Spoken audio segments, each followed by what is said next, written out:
Declaration of any conflict of interest. Does any councillor see any conflict at this time? If not, and you do later, please declare it. Item number 4 is presentation. Item 4.1 was fire dispatch. That has been cancelled at this time. Item number 2 is the RCMP, Mr. Perry, and the Senior Safety Coordinator, Doris Landry. If you wish to come down to the...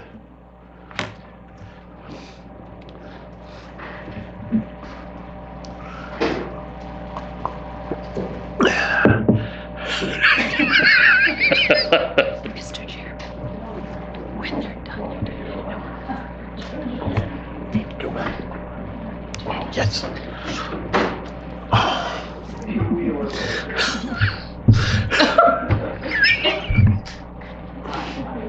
Doris, your chair, there's a lever on the side there that'll... Bring me up. You may have to stand up, though, in order to do it. I'm not... It's on the very side, isn't it?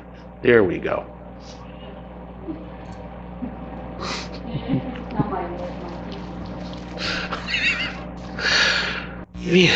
I didn't know we were Seinfeld today. Anyway, you have the floor. Go ahead. I think, yeah.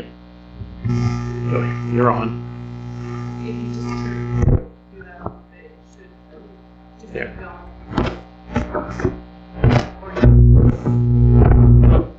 There.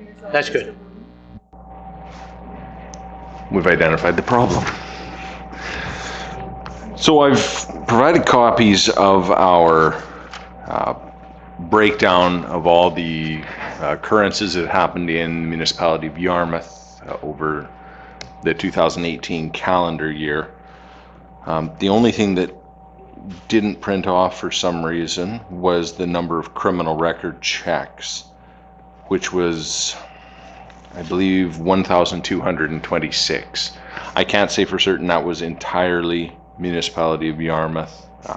They weren't broken down by month, but that gives you roughly some idea of how many people come into our office Tuesdays and Thursdays to get criminal record checks over the run of a year.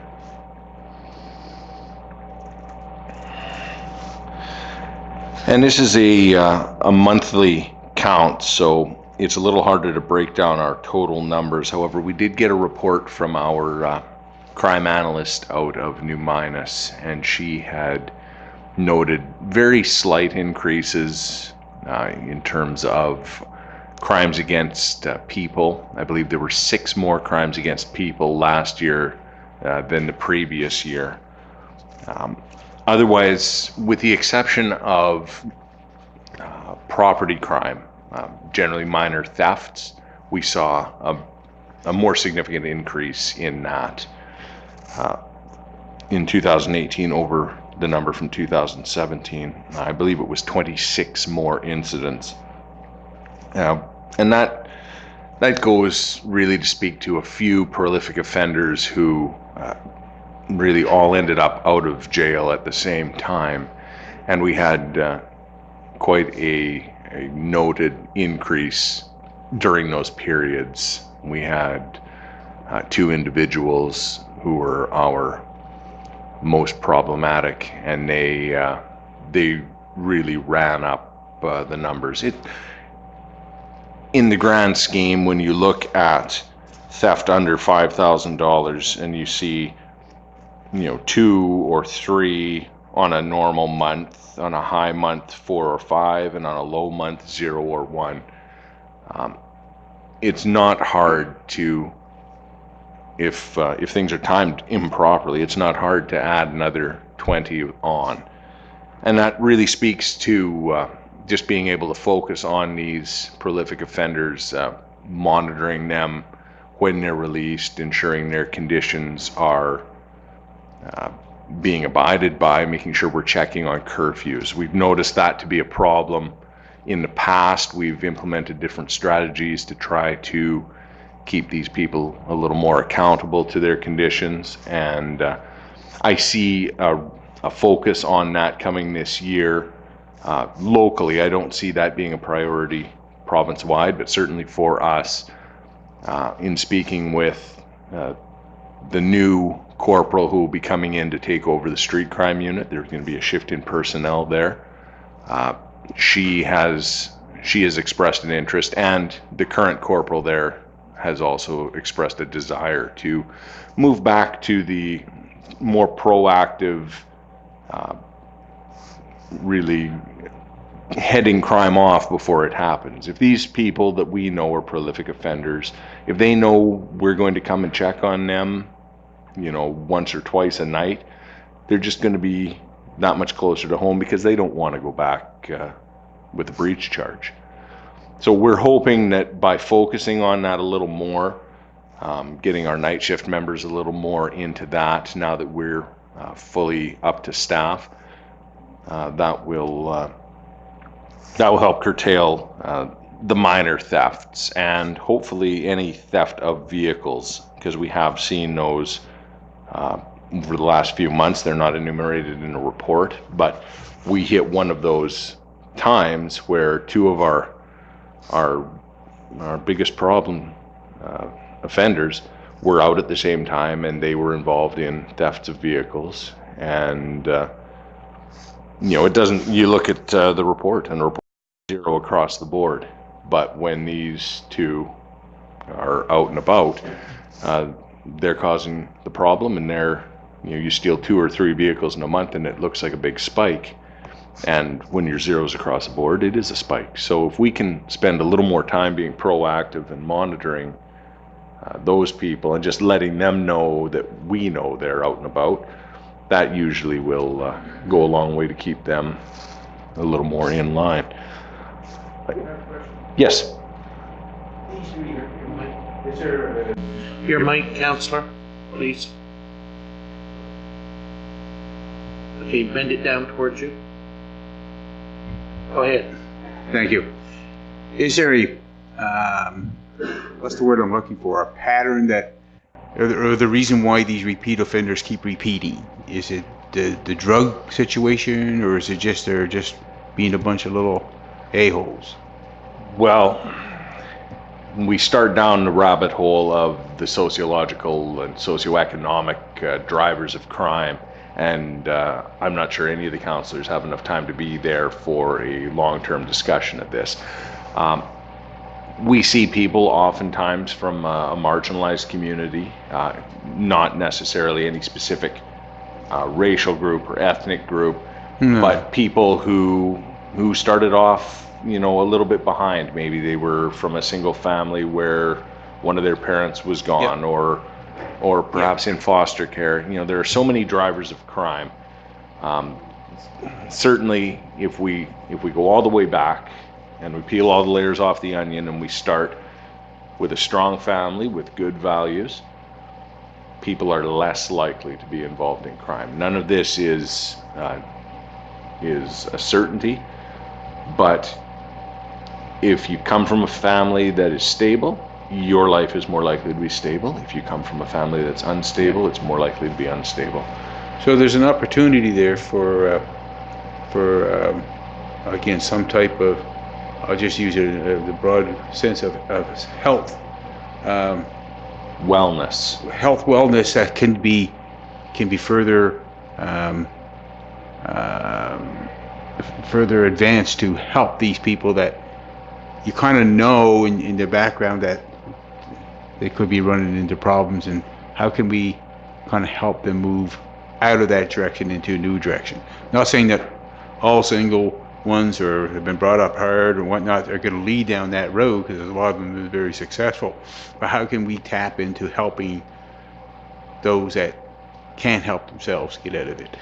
Any investment that we as a community make in the wellness of our residents is going to pay a dividend. That is never money or effort poorly directed. Mm-hmm. Now, what those initiatives and that programming looks like, it always depends on the community and the needs of the community. And you're right, we're certainly not saying that everyone who comes from a single parent home is likely to be involved in crime, because frankly we've all seen them, people who are better off not being involved in their children's lives. That's So right.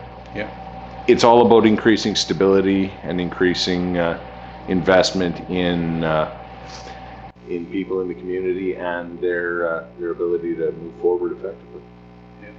Good. Thank you. Go ahead, Councillor Durkee. Thank you very much. I have a few questions. This is great. Thank you for providing this information to us. Have you noticed any change since the legalization of cannabis in terms of impaired driving due to cannabis, or the issue with sales? I mean, it's legal now, but you know, it has to be purchased through. So have you noticed any changes in that? Excuse me. Or increases in problems? Initially following the legalization in October, we were receiving updates weekly just about the general trends in the province. Now, those updates have sort of tapered off. What they showed early on was an increase in drug-impaired driving. Keep in mind, when we're talking about these numbers, we're not talking about a sample I would even call statistically significant. When you look at a general population of 18 during a time period for, say, a 6-week time period last year, and you look at 24 this year, is that a question of more people doing it or more people being caught? It's really hard to say. It's hard to draw any conclusions. I'll be interested to see the numbers month by month. Maybe we'll see something after October this year, once it's been legal for a year. In terms of anecdotal reports, I'm not hearing from my members anything significant. We're not seeing a spike. No one has said anything to me about seeing a spike in usage. Do I think more people have probably tried it? You'd be foolish not to think that people who have had the stigma of this illegal act removed may well have tried it. I thought you were going to say you'd be foolish not to try it. No. Thank you. Yeah. You're welcome. And one other concern, what about the whole opioid fentanyl issue? Are we faced with that in the municipality?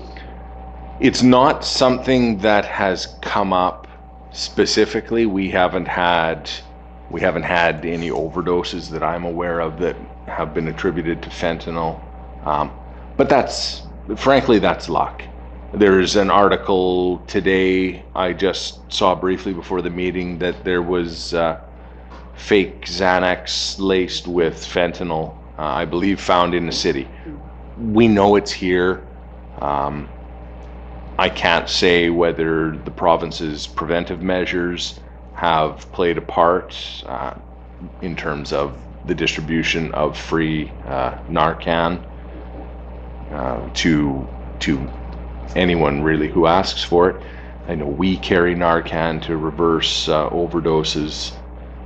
I haven't heard certainly of any of my members using their issued Narcan to reverse an overdose, and we've been carrying it for a significant period of time. So it's certainly here, and anybody who partakes in the prescription pill usage, abuse, I should say. It's not use if you don't have a prescription, but people who use prescription pain medications as a if I can air quote recreational drug, those people are at a significantly higher risk of encountering fentanyl, and it's really, having seen how these tablets are mixed and created, it really is a roll of the dice whether or not you will get something that has a minor effect or a lethal effect. It is completely random. the methods they use to mix the binding agent along with the fentanyl to make a fake Oxy or a fake Xanax. It's incredibly primitive, shockingly primitive, and they don't care. When we had a presenter come in to speak to young people, and he had been involved in the drug trade in Alberta, and he flat out told them, we knew there's a chance. We knew some of the pills would be hot and some of the pills wouldn't, but we didn't care because it was about money. And that's really what I hope people take away from it, is this is not something to fool with at all, because it's just too likely that you will take something that you think is a legitimate pill, and you will be given a potentially lethal dose. So it's certainly here. We do have people that abuse prescription medications in this area. We know that. We have people that traffic in prescription medications in this area. That's right. So again, to think that we are anything but lucky, I think, is naive. It will eventually happen here. It's just a matter of the size of the population and the size of the population that is abusing the meds.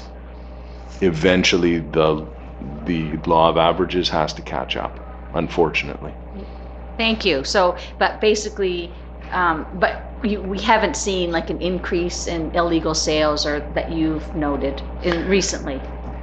In terms of illegal sales of prescription medication, Yes. well, we know it happens. It's very hard to quantify the rate it happens when somebody buys one pill and immediately takes it. It's very difficult to make any commentary based on that, because it's hard to track.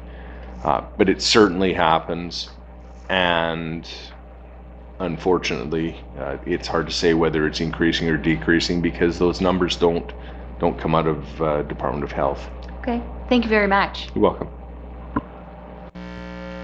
Councillor LeBlanc, go ahead. Thank you.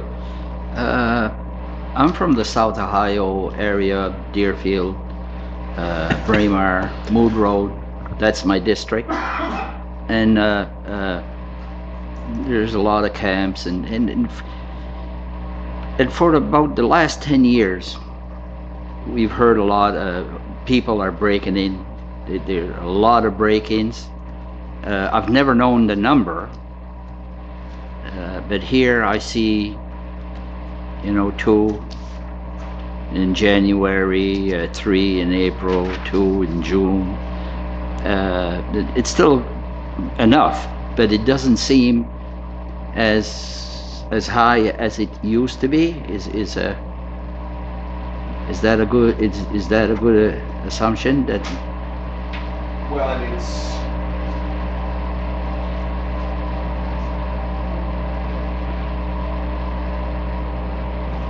sorry about that. It's, again, this is another one. It's very hard to make an informed conclusion about, simply because what we're dealing with, especially as it's broken down here, this is break and enters, full stop. It's not broken down, unfortunately. Break and enters by to a business, break and enters to a home, break and enters to a seasonal residence. That's how we collect our data. So obviously a break and enter to a camp is going to be called break and enter to a seasonal residence. When we look at these numbers, 2 in January, 3 in April, we're not looking at a high number, but we're looking at the number that's reported. And I think you and I both know a lot of people will go to their camp, find someone has been in. If they haven't destroyed the camp, done a lot of damage, stolen something of significant value, a lot of people won't report it because they think it's just not that important. It's a minor issue. They'll never catch the person. And while it's true, we may never catch the person that did it, if we can look at a more clear picture that shows where these incidents are happening and when they're happening, it makes it easier for us to be proactive and say, we're having a problem here. We've had 5 camps broken into. Let's do this. We went through, I think I spoke on a similar issue with thefts from vehicles. It's the same thing.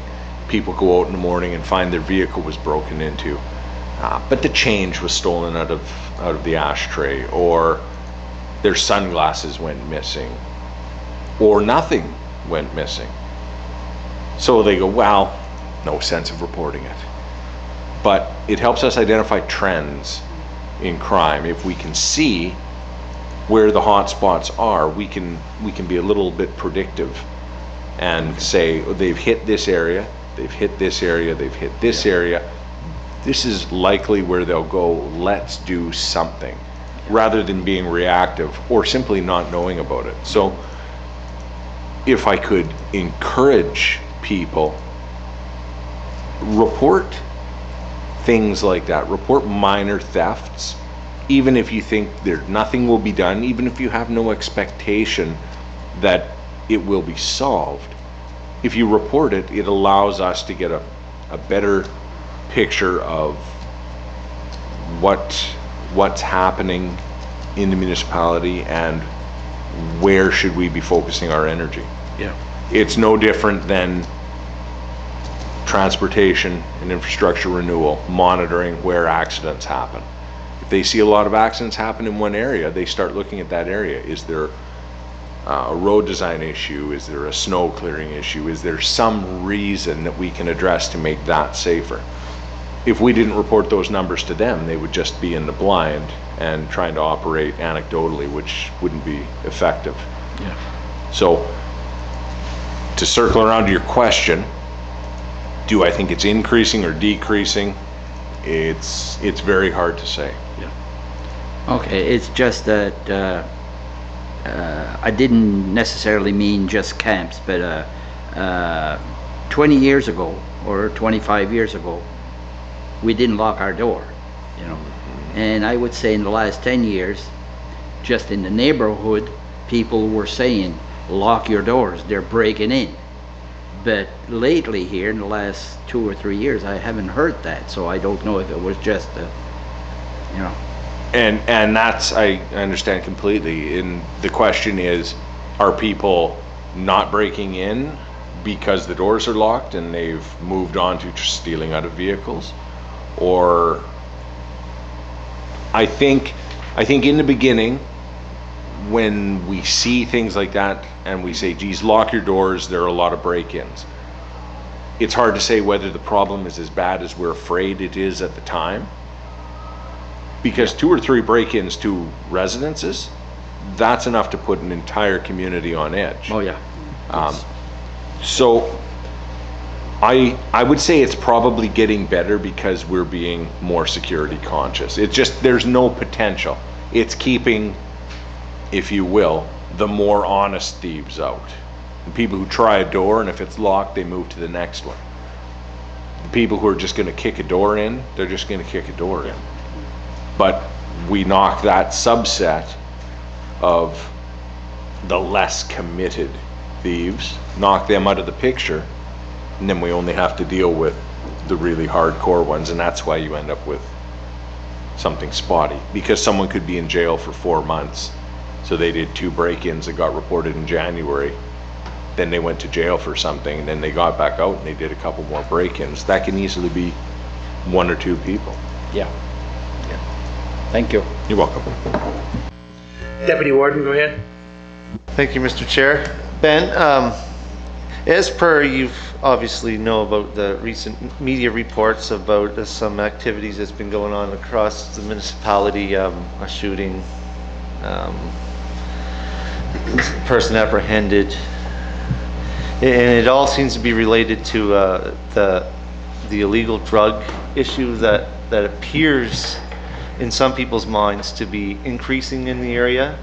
One thing that I've heard from people in my area and others across the municipality, and actually the whole Yarmouth County, is people would like to see possibly a little better crackdown on some of the lower level dealers and stuff around the area. To make an example, I know it's one thing to go out and arrest somebody for alleged or accused of dealing, but it's another thing when it happens in the courts. But people would like to see a little bit more pressure, or that area being looked into a little bit more. And that area never goes Yeah. off the radar and hasn't been off the radar. A lot of the time, the investigations are challenging, simply because the way legislation changes and our requirements and what we can do. There was a time when you used to get a phone number for a drug dealer and you'd phone them up and tell them to meet you somewhere because you were Steve, the guy that wanted to buy weed. And then the person went there and Steve turned out to be the police and we arrested them, and that was great. But legislation changes, policies around investigative techniques change, and files are just, they're slower to develop, and maybe we don't get the information out as well when we have a successful investigation, because it's not like it doesn't happen, but if we don't tell people about it, it might as well not happen because they don't know. So to balance that is a little tricky. You know, we don't want to go running to CJLS every time we arrest somebody, but at the same time we do have to keep the public informed. So yeah, I mean, a focus on street level drugs and street level dealing is certainly something we're not ignoring, and we haven't taken our eye off. It's one of our crime prevention priorities, and I know, we dealt with that individual from the shooting a matter of days before, and unfortunately, what they're doing at the time they get dealt with, and what that really informs what we can do with them, and whether or not we think someone is going to be a problem or is a bad person. We're the ones that have the very constraining rules to play by, and they get to operate outside the lines.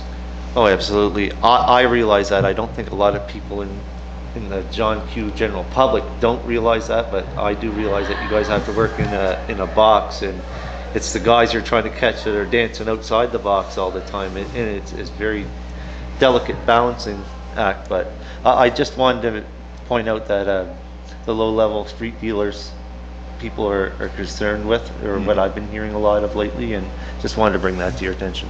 Absolutely. Thank you.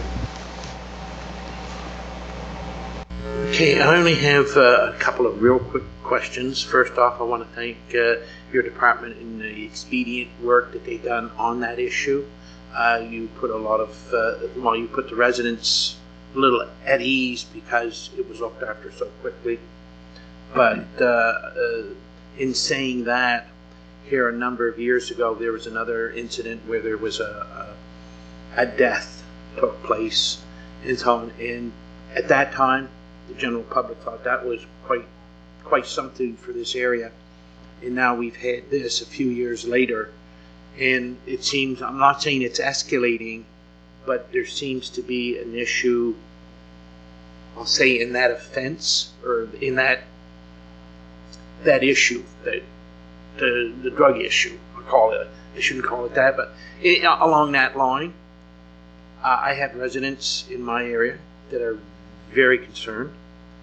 We as councillors get a lot of calls on a lot of issues, the neighbor's cat, and the garbage wasn't picked up, et cetera, et cetera. But I've noticed in the last month, I've had more calls pertaining to drug issues and so on in my own district. And I'm going to come in and have a sit-down discussion with you on that from my perspective and so on. But I do have a couple of quick questions on the report here, and I'm going to go to, it says mental health. The Mental Health Act. Yes. And for the 12 months, you had 23. And I guess if you can, I won't say elaborate largely, but what does the RCMP do on the Mental Health Act? Like, where are you involved? Like, It's really good you brought that up because, quite frankly, while it sounds innocuous and sounds almost as though it should be a non-police issue, Mental Health Act issues are probably one of our biggest drains on resources that we deal with on a daily basis. I know that sounds counterintuitive, but we are generally the first line of contact that anybody in a mental health crisis has when they deal with the system. People who are feeling suicidal, when they call mental health right away, that's great. We love to see that. We like to see people be proactive with their own health. But a lot of times you'll get a call from a spouse or a partner or a parent saying, I'm worried about this person. This person has talked about hurting themselves. If someone's talking about hurting themselves, obviously they need some help.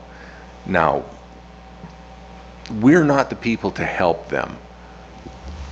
We're not mental health professionals, but we are very often what takes them from the moment of crisis to where they can get the help they need.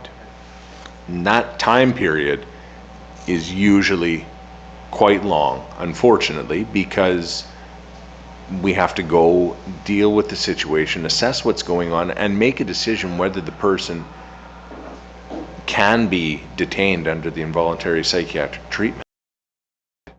We say Mental Health Act, it's kind of a catch-all. That doesn't exist in Nova Scotia. It is the Involuntary Psychiatric Treatment Act. So if a person has done something where the grounds to arrest them under that act exist, the members will arrest them and take them to the hospital. They have to be taken to be assessed by a physician. And herein lies the delay. As we all know, when you go to the hospital, you get triaged.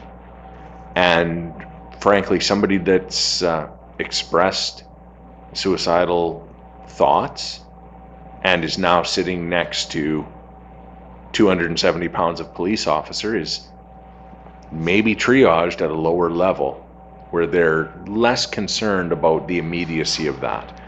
So they have to wait, because someone coming in with a heart attack obviously has to be addressed now. Someone with a stroke needs to be seen now. Somebody who's in crisis but is not in a situation where they can invoke lethality, they can perhaps stand to wait a little longer. They won't push them off forever, obviously. But that really drains our resources, because somebody has to be responsible for those people while they wait to be seen by a physician. And even if there was no statutory requirement, in good conscience, you're not going to leave someone who is in crisis. So oftentimes, my members here will spend a lot of time sitting at the hospital with those people in crisis. And as much as we might complain about how long it takes to get in through Emerge, I was in Shelburne previously, and frequently our Emerge was closed, and we would have to bring our people to Yarmouth, which adds on a significant amount of time. They're immensely draining in terms of resources. We are not the experts in the field, but we will continue to go to those occurrences because we have to.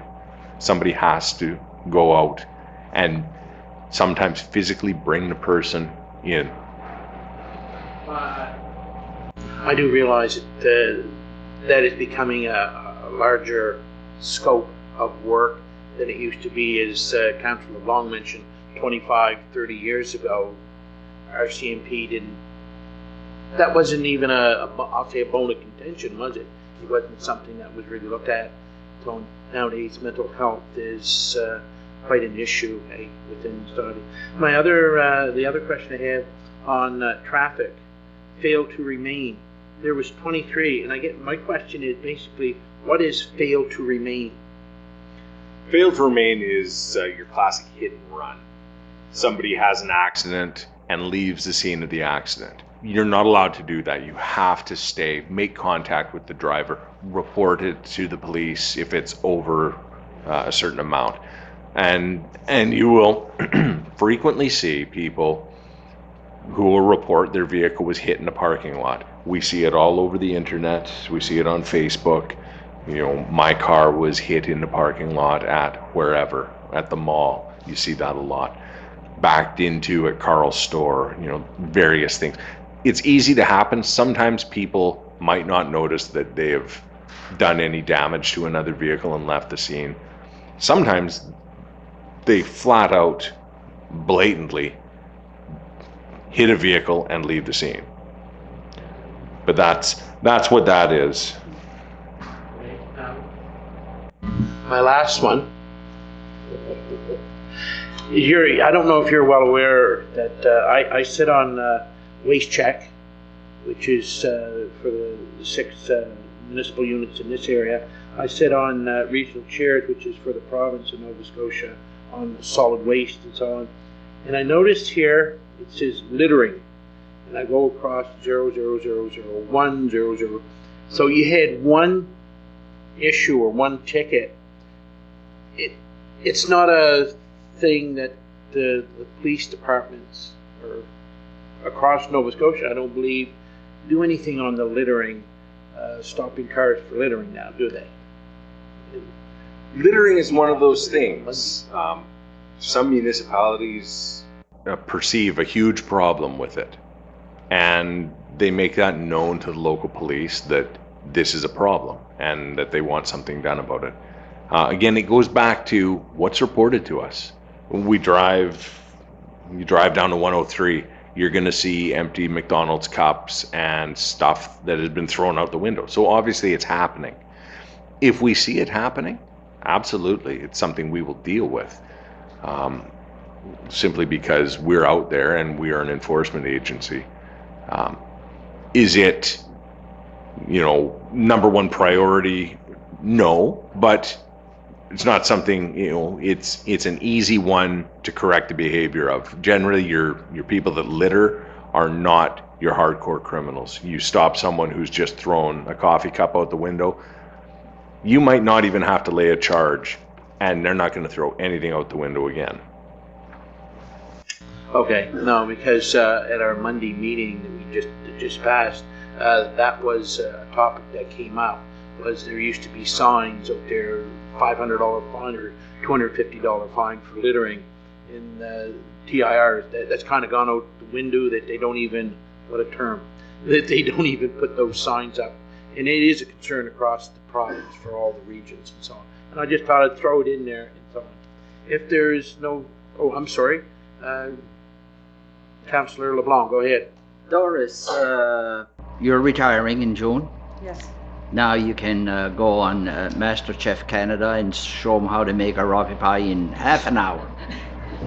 Half an hour? Yes. I'm still waiting to see that, actually. But anyways, senior safety officer, we're looking for another one apparently. And from what I understand, I've talked to you before and I've talked to some people.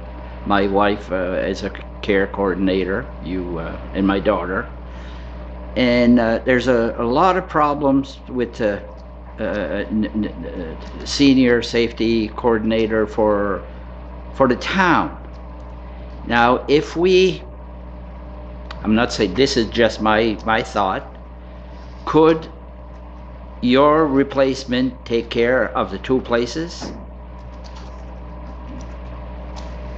At this time, Doris, we're going to be doing your report, and you can answer that as on. I just want. Ben or Mr. Perry was the first part. Okay, I didn't realize that you were going to have a presentation. I'm sorry, Ben. I just carry on and on. That's the problem. Okay. And as this is kind of our annual meeting, I know we've been trying to have this for a while, but again, we're into our annual planning for the coming fiscal year. Our provincial priorities haven't changed. They're still focusing on road safety with the aim of decreasing fatal and serious injury collisions in the province.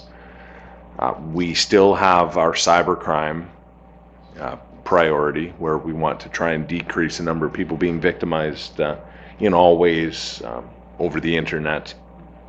And that also includes anything that happens on your smartphone. That is technically cybercrime. We're focusing as well on our connections with the First Nations communities, connections and meaningful connections with Indigenous communities. That's a priority that we're focusing on, and a new one that has come on has been the making connections with the African Nova Scotian community. I actually sit on the provincial RCMP board for that priority. So we meet monthly and discuss the various initiatives in the province just to try and connect with those communities. But that's not to say that locally those are the only things we'll work on. We've talked a lot in the past about local issues, and whatever local issues there are, they may fall under one of our provincial priorities.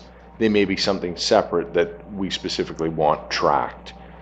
We were tracking just visits on the reserve. How many times did members actually patrol on a reserve? By Western standards, we have a very small reserve at Acadia First Nation, but they said they weren't seeing enough patrols from the police. And like any community, if they want more patrols, it's something we can focus on. We've had that issue come up in Argyll, where they've asked for more patrols in certain areas because there were issues with a lot of times bad driving when the school buses were out picking up kids. And they wanted to see us focus on that, and that's something that we've been able to identify problem areas. We've changed our schedule sometimes and focused our patrols in those areas and really changed a lot of behavior. So in your districts, your areas, when you see, or if you have people come to you and say, hey, we're having problems here, by all means speak up. I mean, yes, we had a lot of problems on the Plymouth-Wedport stretch, and we went out there and we really focused on it, and people noticed a difference. There's no reason we can't do that on the 340, or we do that. We've done it out here in Dayton and Hebron as well. It's but if we don't hear those reports, we can't focus on it, and then we're not providing you with a service that you need to report back to your constituents. So anything that comes in, let us know, and we will focus on that, and you should see a change. Again, thank you very much. Appreciate it. Okay, I apologize. Go ahead. Thank you, Staff Sergeant Perry. One program that the team undertook last year in the municipality of Argyll was particularly interesting to this council, and it was the work you did in conjunction with Waste Check out near the old courthouse in Argyll. Could you tell us a little bit about that particular activity and whether or not it's transferable to this community? I don't have a lot of information on that. That was something that I believe the municipality came to us and said, can you send some members out to do this? And so, of course, we did. I asked both my supervisors about it, and neither one of them could recall how it came to pass. So it wasn't a big initiative, but clearly it had some impact. I know it was discussed quite a bit afterwards. And certainly if something like that was to happen here, we absolutely will be a part of that. Again, thank you very much. At this time, we'd asked Doris if you... Oh, I'm sorry. I'm not looking down here at my mic. I apologize. Go ahead, Councillor Christian. Thank you. Interested on traffic violations and whatnot. Do you think that calming signs in the municipality would help reduce speeders?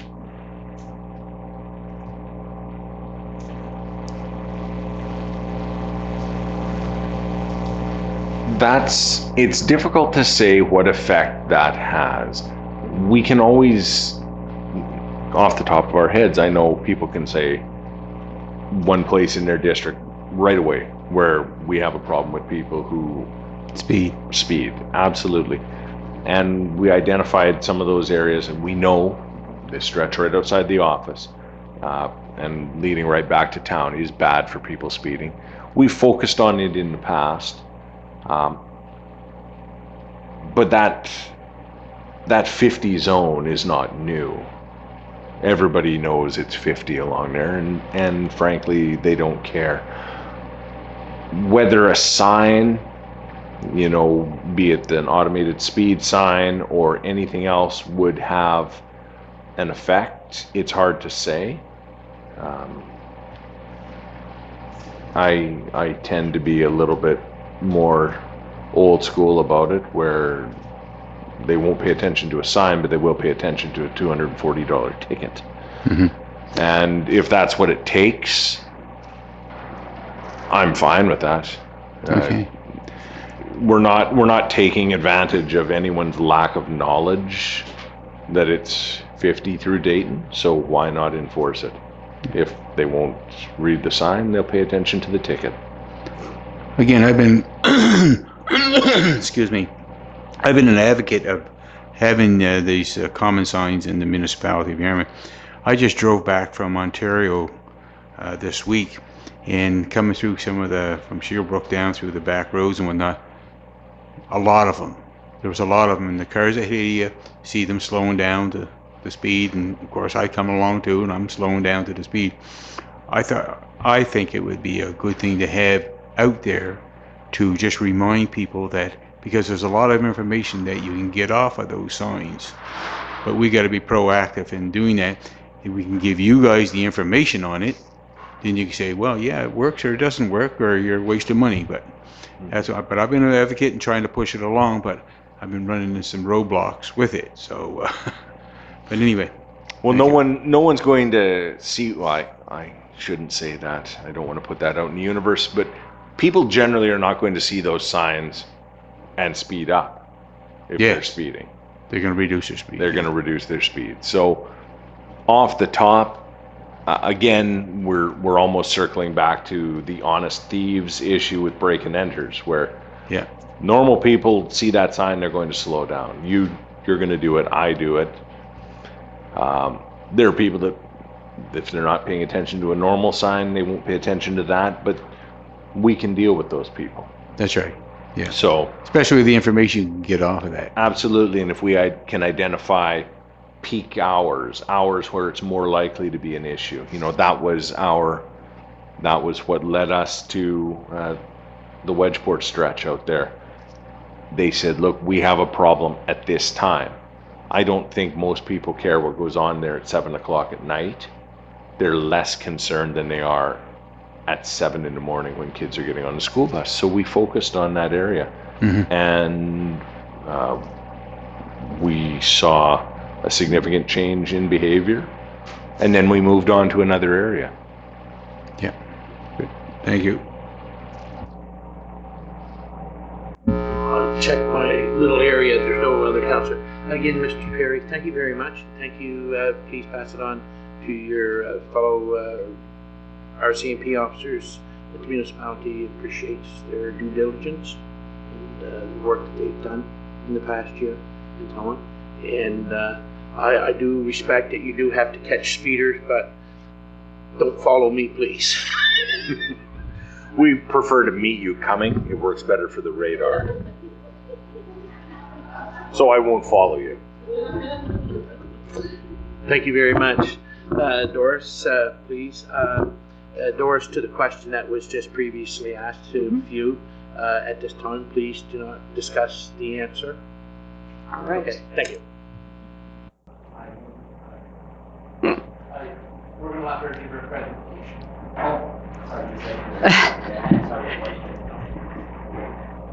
Okay, in regards to the senior safety program, you all received my report for 2018. I think that basically it looks fairly the same as 2017. Some of the challenges and some of the great work that's happened are basically the same. And when I think about the challenges, I always look at that bigger picture. So when I talk about, seniors being lonely, why are they lonely? Seniors that have issues with transportation, what are some of those issues that actually feed into the transportation challenge? When we look at housing, looking at that big picture again, what does that mean? And for seniors, when it comes to those challenges, it's just not one thing. So we really need to look at those things through a wider lens and try to figure out why these things are a challenge to seniors. As the previous years, winter is always a difficult time for seniors. The basic daily needs of snow removal is an issue. Again, seniors that receive home care services, the workers, if they can't get into the driveway, they will not be able to give service to those seniors.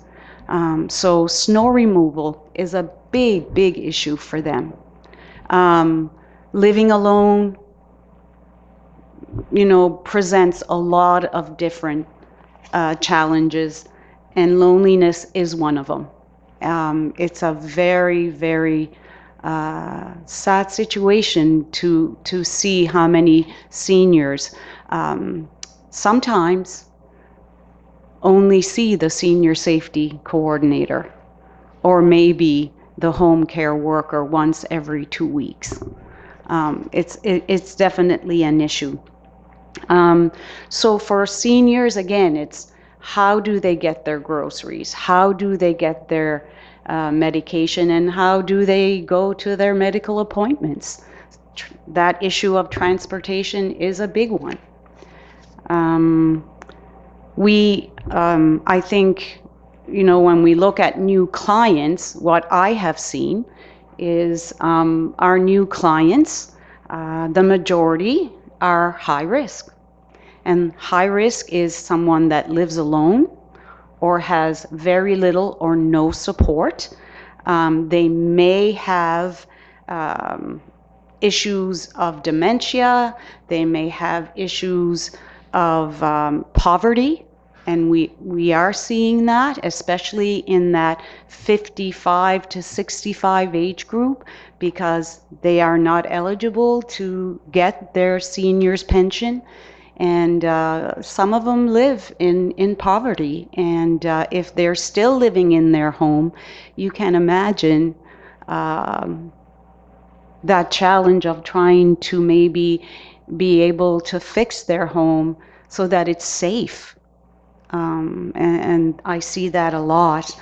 But when it comes to high risk, the majority of new clients now tend to be high risk clients. And so therefore, it means a lot of time so that you can bring together the supports that are needed to help those seniors stay in their home in a safe and healthy way. So again, looking at the senior safety program, there are still the two key pieces. One is intervention, where we go into the home and we help them to stay in their home.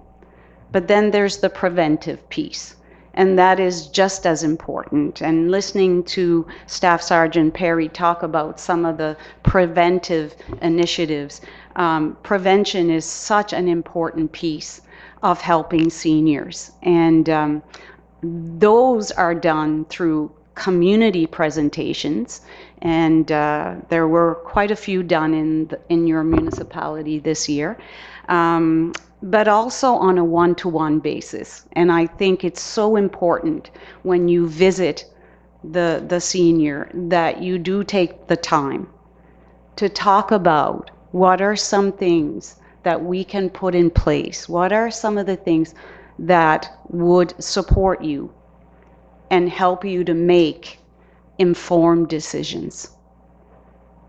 There's nothing that I find, it's very difficult when you see seniors making decision based on wrong information or based on very little information. So I try to give the seniors as much information as I can so that they can make an informed decision about their safety, their health, and their everyday living. Do you have any questions regarding the report I sent to you a few months ago? Go ahead, Councillor Durkee. Thank you very much, Doris. I don't really have any questions about your report. I can't tell you how much I appreciate what you do. What does concern me is that there is such a push for keeping seniors in their homes, and I so disagree with so much of that. It's from personal experience, and Denise will appreciate this, that we do not have enough affordable housing, certainly in the municipality, for seniors. And I think the whole concept of isolation is a detriment to the mental health and regular health, the well-being of seniors. And I really think that that's missing from particularly our area. I don't know about others, but I think that if we take seniors who are in poverty situations, who do not have any family connections, who aren't able to get help, and had more facilities for people, they would live a much happier, healthier, and longer life. So I think that's something that needs to be considered, particularly in our municipality, because we're lacking that type of facility. Sure, and I do agree. But I think sometimes, for me, I can only speak for myself, when you do offer certain things to seniors, if they are cognitively able to make a decision and they say, you know, I was born in this house, I have lived all my life in this house, I gave birth to my children in this house, and this is where I want to be.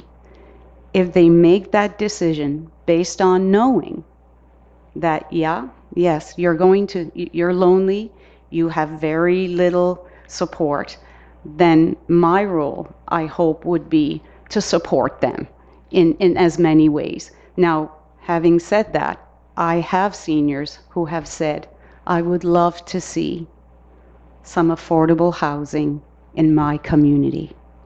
I don't want to leave my community. I don't want to move to Yarmouth.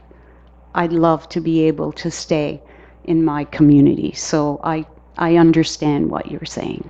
Thank you, and I appreciate that. And I think part of the issue is that, you know, when seniors say, I know, I want to stay here, I want to stay, I don't think they really truly understand how positive it is to be around a group of people, and that's part of the issue. And unfortunately also, we have a lot of people with dementia who stay in their homes too long, and they can't make that decision anymore. Right. And when it comes to that, that's dangerous. It's dangerous for them, it's dangerous for the people around them, and it's very difficult on families. So that's a group in particular, I think, that that has to be considered. Yes, and certainly, again, that's right, because if they suffer from dementia, I certainly am not qualified to say that they are capable or incapable of making those decisions. So hopefully you can bring someone in that can make that decision, because a lot of times they have no idea. That's correct. Yes. Yeah.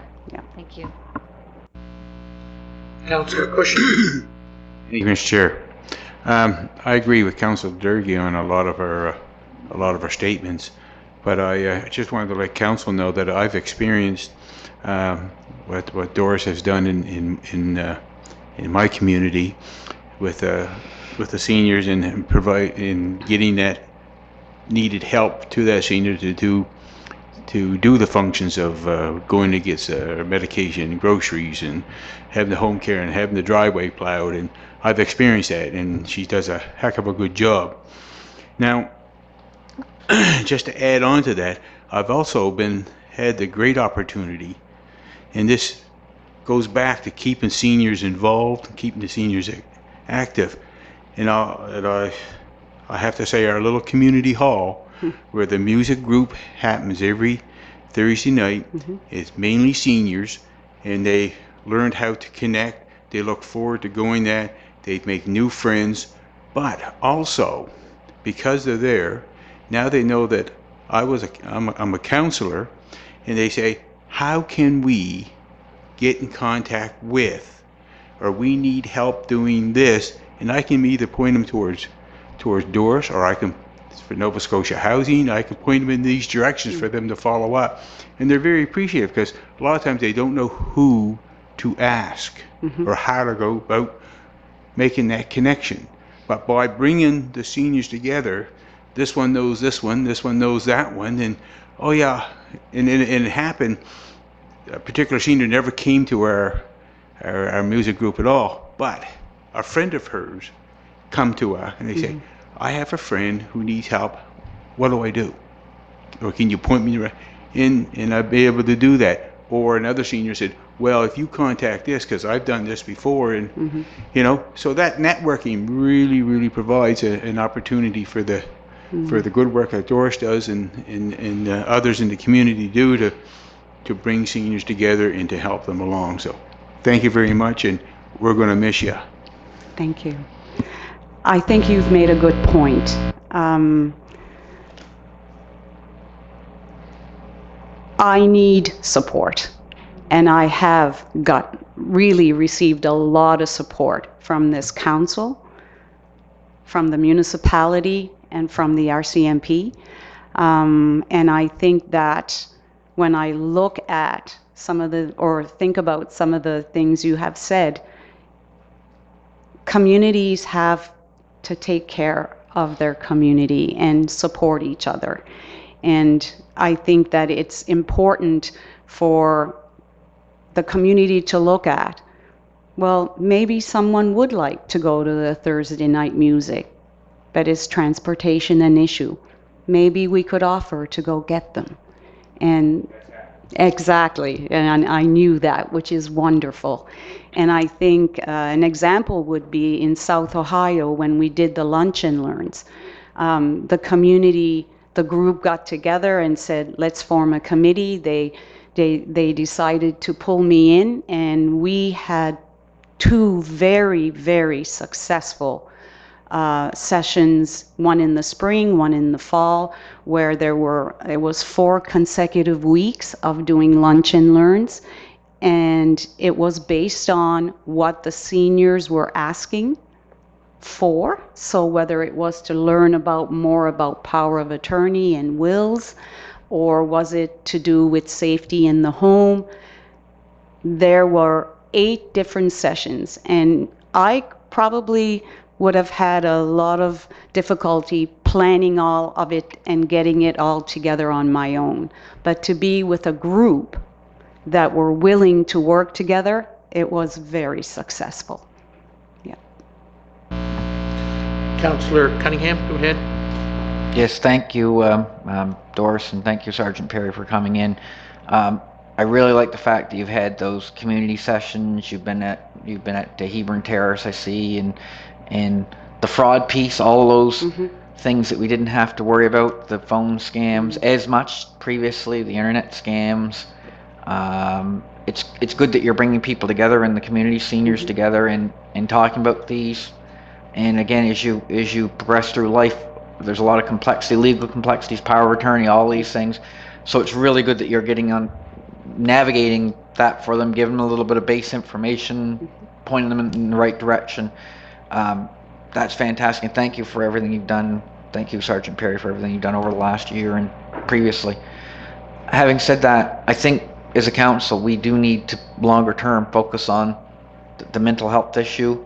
There's lots, to both of your points, there's lots of this area is underserved with that, I believe, and also the rural nature makes it tough to access that. The transportation piece is a big. We've talked about that some. So in the past, the transportation availability, internet availability, even right, so people can learn and so forth. So those are all things we'll need to keep our mind's eye on over the next year. So thank you. Welcome. Thank you, Mr. Chair. If I could just loop back to Councillor LeBlanc's question earlier on before Doris gave her presentation. So in the report, there is reference to referrals from the town of Yarmouth. And just to put it in the public record, the Senior Safety Program is a partnership between a municipality and the community and the RCMP. So it's, as Doris said, it's most successful when it's from the ground root up. So when the community requests to have the service, it's when it's most successful. And I think that the concern that Councillor LeBlanc brought forward around, we're doing referrals to the town, should there be a program there, that's for that community to debate. But maybe it would be worthwhile, Doris, if you just shared how you handle those referrals when they do come from a community where there isn't a program. Okay, sure. Usually what will happen, if the referral is from the town RCMP, they usually have referrals that are of a high-risk nature, and they need support and they need help. What do I do? Where do I go? So usually, if it is an RCMP referral from the town, we will make every effort to assist them. So we may go to the home and try to help. What are the next steps? And we have done that.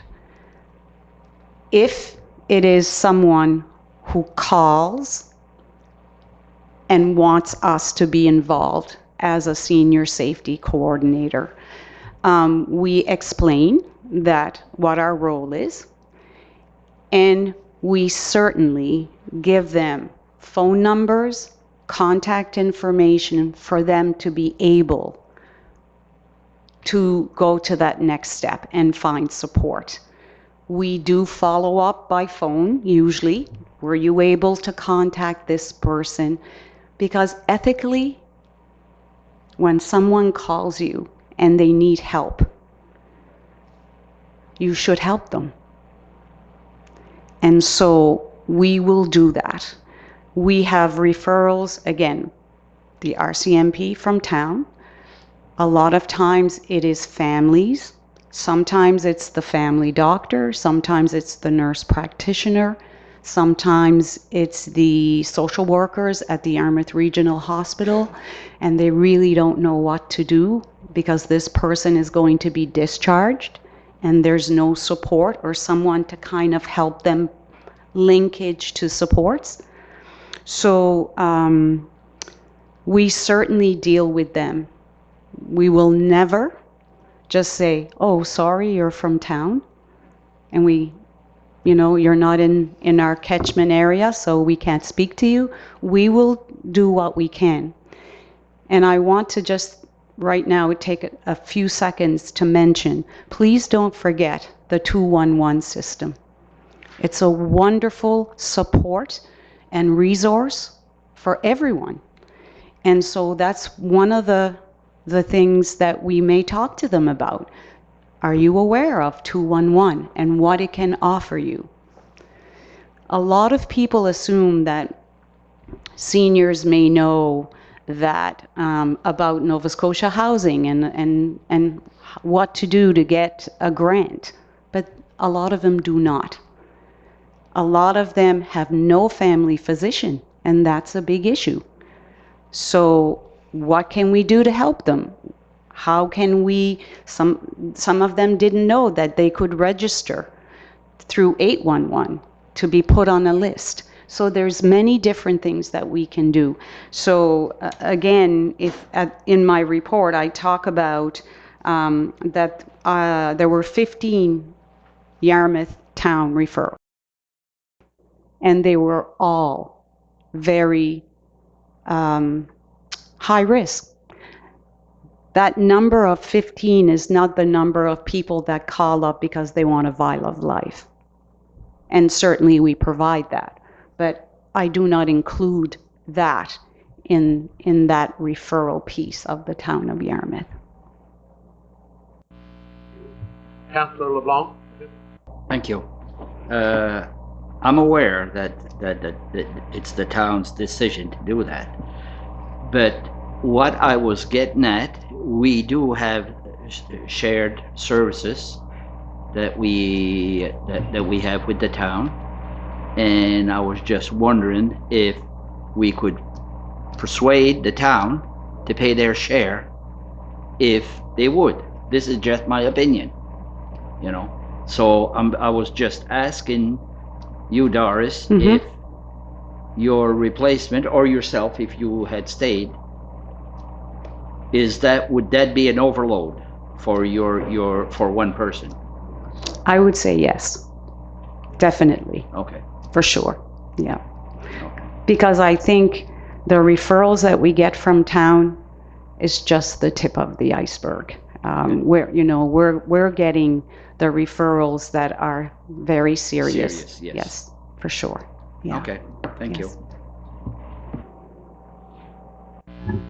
On that note, I only have Doris, I only have a couple of quick comments, I guess, to make. I did go through your report, and I have highlighted some things, and also highlighted a few more here today. The Vial of Life, it's a fantastic program. There is a lot of seniors, and you don't have to be a senior to not even remember what medication you're on. So that is very important, because a lot of people will, if they're living by themselves and they're not well, they phone whatever, 911, and through the RCMP, etc., somebody is dispatched. And if that little sign is on the refrigerator door, hey, that's very important. My mom has that. You know, even though we're there all the time, she has that, and it's a very important, one of the best programs, I think, that came out of the senior safety. I also realize the amount of referrals that you're getting, and you say they're the most serious, and that's only the very tip of the iceberg of the most serious within the town, and I fully understand that. Reading through your report, the total number of visits that you've done, and you do the calculations and so on, you're a very busy person and so on, plus doing the community things and so on.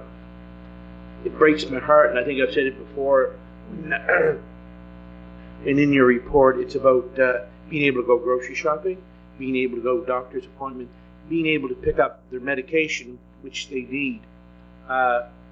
I don't know how we as a municipal unit can, I'll say, improve your ability to try and accomplish or help that issue. I don't know, maybe it's something we'll have to sit down, us as council and yourself and through the RCP, and have a real grinding session on how we might be able to move forward on some of these. It is very important, because you made a referral and so on, born here, raised the children here, lived there in the community, in that house their whole life, and I've looked at it in the respect that's their comfort zone. That's where they know where the walls are, they know where the wash. That is very important to a lot of seniors, and to go to a home, and there's a lot of nice homes out there that, institutions and so on, but if a person has grown up, raised their family in that house, and it's still being able to be occupied, they want to stay there, like my mom. She wants to be home, and it's very important to her to do that. And if you can't, it's got to be very hard, because your brain can be your best friend, it can also be your worst enemy. It can tear you apart. And that's where the mental health comes in, the social aspect, and so on. So here's where I'm going with this. Back when, and you will remember, when Michelle Lacroix came into this council and made the pitch, and I can remember the debate that council had at the time and so on, and you was only going to be part-time. That's all we wanted to do that first day. It was just going to be a part-time thing, and it didn't take us long to realize, and we've realized ever since, the position that you do is very, very important.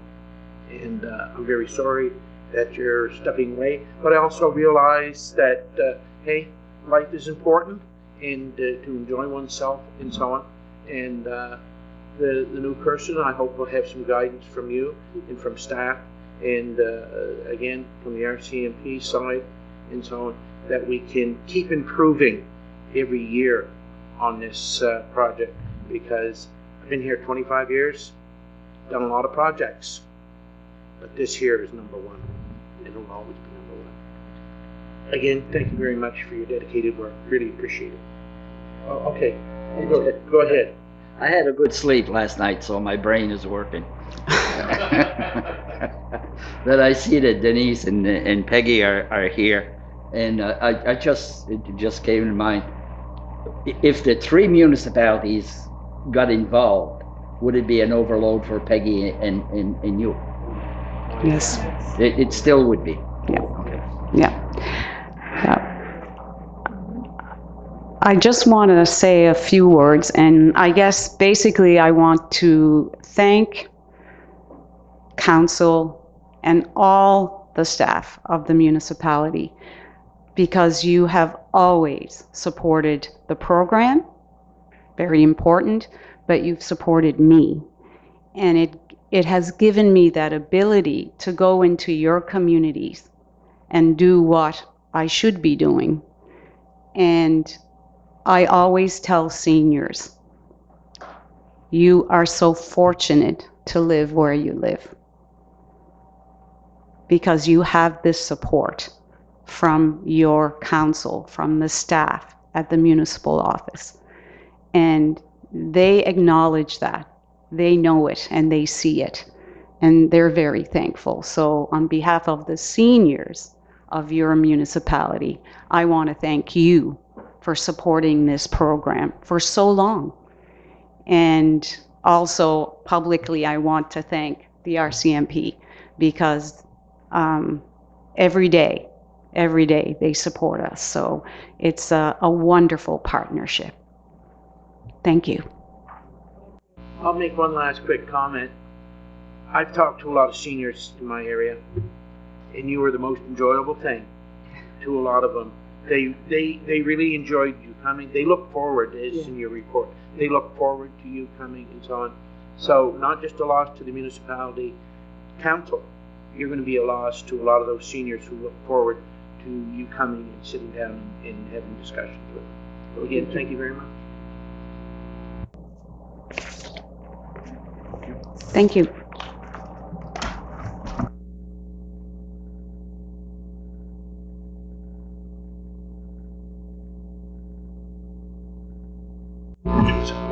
Item number 5 is business arising from the minutes. Item 5.1 is the Yarmouth Hospital Foundation Gala tickets, table of 8. I believe that was discussed at your last meeting, was it not? I wasn't here, so I'm not really up to speed. I could take that, Mr. Warden. So it was agreed that we would support the foundation through the purchase of tickets, and then at a later date, there would be a discussion on who could attend and so forth. Councillor Cushing shared that we want to be sure that the table is full. So we'll just look for a mechanism to make sure that all the seats are full.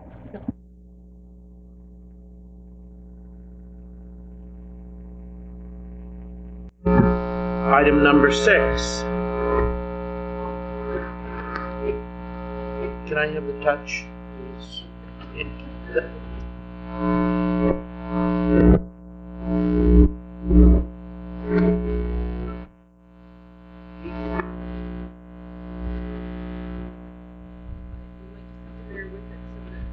Okay, yes. Item number 6 under new business, summer council meeting schedule. You have that in your package. No, you don't. Is it? That's from me, Mr. Chairman. So typically we have a discussion around what council's schedule will be for the summer months. So the month of May is our annual meeting and our grants process and the budget. So we don't typically have committee of the whole in May. Then we resume our normal schedule in June. So the question will be, what are council's wishes with respect to your schedule for July and August? Are you wanting to hold committee of the whole and council, or would you prefer to have one meeting in those 2 months for council? Okay, so it's out on the floor. What is your wishes for July? Go ahead, Councillor. I know we have condensed the schedule, but I think people take vacations at various times during the year, and I don't know what staff thinks about it, but business does go on. I mean, we may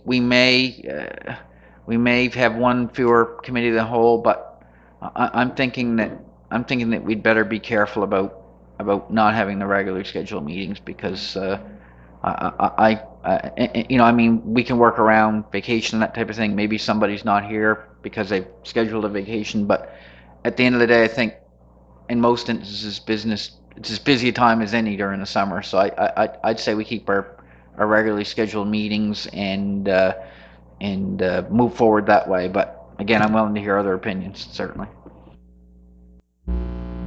Deputy Warden, go ahead. Thank you very much, Mr. Chair. It seems to me in the months of July and August that we condensed the committee of the whole meeting with a regular council meeting. So we had some presentations during the regular council meeting. And if I remember correctly, last year, we had one meeting in the morning in the month of July and one in the evening in the month of August. I think there was one time that we had to call a special council meeting during this past 2 terms that I've been in. That would be my preference. It also gives time for staff to book their holidays around, because I know what Councillor Cunningham's saying, but also staff sometimes they pick a date for a couple of weeks where they don't have to worry about what's going on, and usually when there's a council meeting roughly every 2 weeks, that puts some strain on some staff. And also it's the time of year where there's a lot for me going on, and it's not because of what I call so-called council business, but it's what I call barbecue season. So I'm out and about everywhere doing everything that I possibly can. So that would be my preference. I have one in the month of July and one in the month of August. When they are, it doesn't really matter to me. Okay, thank you. Councillor Durkee. Me, thank you. I'm okay either way. My only concern is we have a lot of big projects on the books, and just want to make sure that we're all kept updated on everything that's been going on. That would be my concern, that we would unfortunately be out of the loop on some things if we didn't meet on a regular basis. So that's my perspective. Thank you. Councillor Cushion, go ahead. Thank you, Mr. Chair.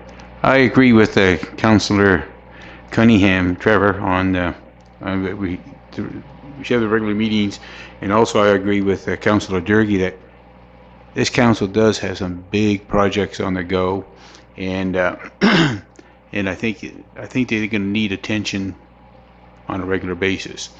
Number one. Number two, with the technology of the day, if one of us, 2 of us are away somewhere, I'm sure there can be some type of meeting gone through through the internet, through the sources that we have. Because I remember I was away one time, and I had a phone call that I did a, what do you call it, conference call sort of thing, right? And that, and I think hopefully it helped.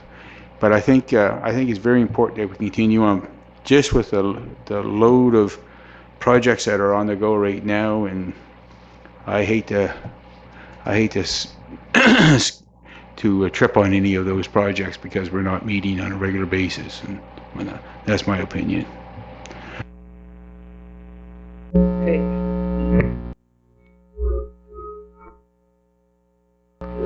Thank you very much. I appreciate the input and so on. What does staff wish to? So from our perspective, the work does continue. It does go on. Getting a meeting package together for a meeting that's happening once in a month means a larger package. If we're coming together twice a month, it's 2 smaller packages. The work does have to go on. There will be pieces that will have to be brought to council for decision, and it won't matter if we do that in 1 meeting or 2 meetings. So it's purely the wishes of council. I'm sensitive to what the deputy warden said. I know that you all strive to be out and about in your communities and to participate in as many community events as possible, which I think was the rationale behind moving to 1 meeting in the beginning. And if it's not needed by the councillors, that's fine. But typically, I would bring this forward for council's direction at this time of year. Go ahead, Councillor. So maybe as a go-between, maybe if we want to, because it's a non-voting meeting, if we wanted to go in between, I hear lots of folks, if we were to, because you know summer does start off, but if we were to perhaps maybe take away the committee of the whole for August and just transfer some of those like presentations to the evening session. That would be just the one. It's not a voting committee, so that might be is maybe as far as we'd want to go. Yeah, that's fine. You know, maybe if that's all right. Good compromise. Yeah, good compromise. So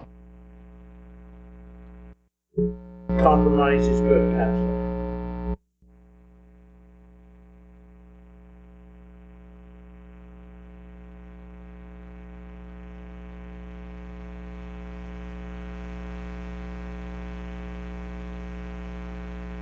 Oh, I get it. Doesn't even.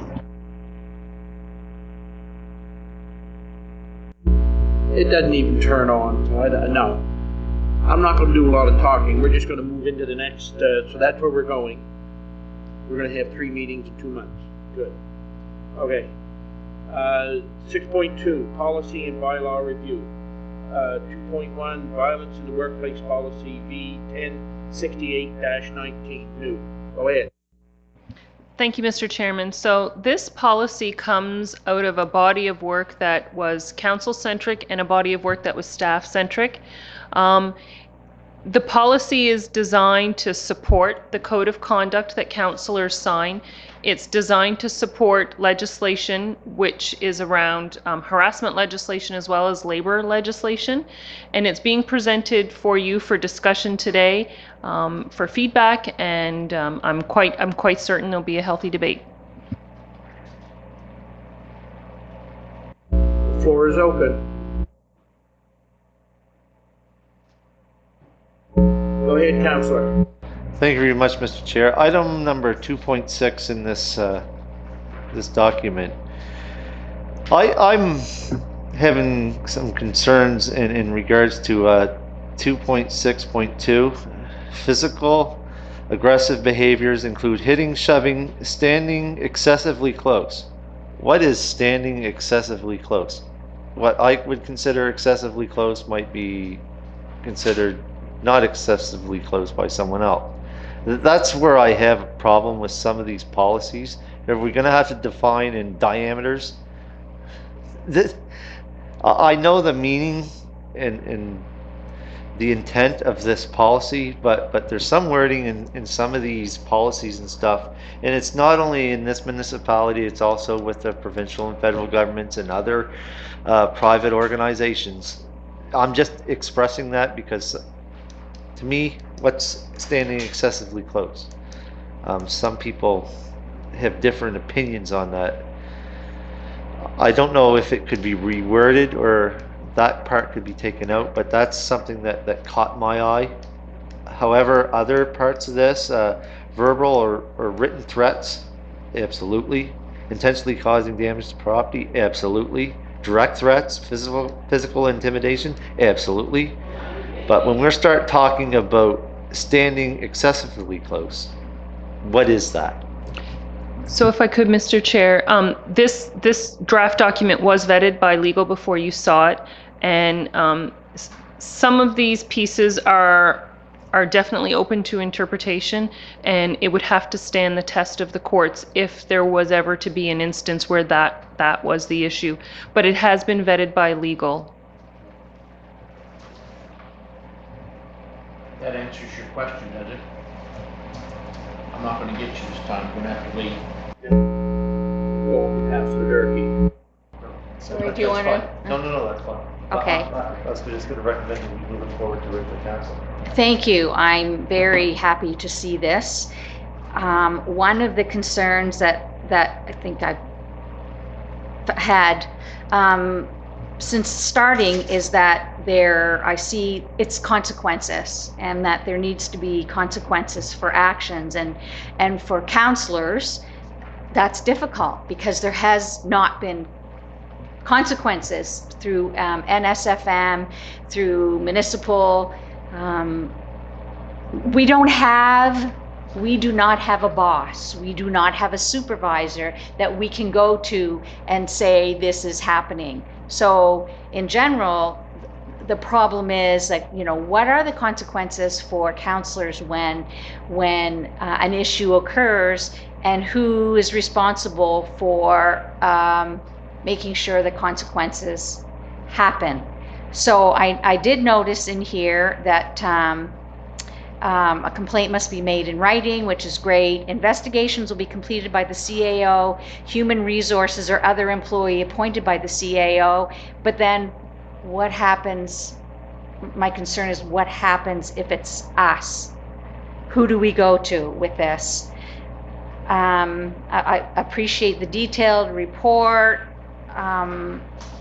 But it does say, so should circumstances warrant the respondent's employment, seat on council or seat on a committee may be suspended with pay for employees, et cetera, but who makes that decision is the concern. And Victoria, I'm not sure if you can address that or where we go with that. That would be really helpful. So as you can imagine, when you're an individual who works closely with the document, this kind of discussion helps me as a writer and a contributor to the document to look at it a little bit differently. And I would suggest that there's room for improvement around this area that could actually make specific reference to who could a councillor report an incident to if it was with respect to another councillor, and who would conduct that investigation. I would suggest that we can strengthen this document in that area. My initial thought would be that reporting incidents should go to the head of council, which would be the warden, and in lieu of the warden you have a deputy warden, so there's a chain of command there that you can use. And then investigations, it's likely appropriate that you would look to legal for that. Okay, but I also believe that maybe that should be in. Yes, Councillor Agree. Durkee, I would agree that, while it's in draft form, we have an opportunity here to strengthen it. Thank you very much. I appreciate that.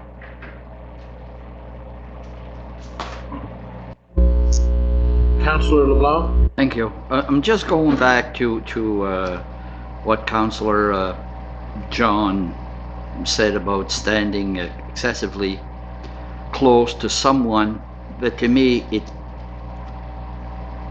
it explains when at the end in an aggressive manner. Am I wrong there? No, you're quite right. It does indicate a movement of some sort, but it's still open to interpretation.